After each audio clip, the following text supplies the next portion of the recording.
Hi guys, thanks God kasi mayroon pong nag-order sa akin ng cake. Nakagawa na naman po ako ng cake ngayon. Salamat kasi nawawala po yung stress ko pag gumagawa nito. Ayan, papakita ko lang po sa inyo yung kung paano po ako gumawa. Hindi po ako ganun ka master pa na gumawa nito, pero nano ko po na maging maganda po yung resulta. Kaya dun sa mga order sa akin, kailangan po kung maaari 2 weeks pa lang po ay orderin nyo na po para bago nyo gamitin ay mai-prepare po yung mga gagamitin sa cake para maging maayos po yung cake nyo tingnan.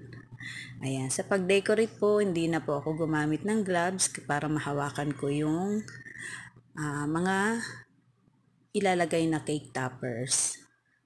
Ayan, bali ayan na po yung isa. Ito na po yung pangalawa, nawa ko rin po. Hindi ko na lang po binidyohan kasi hahaba po yung pag-video ko po.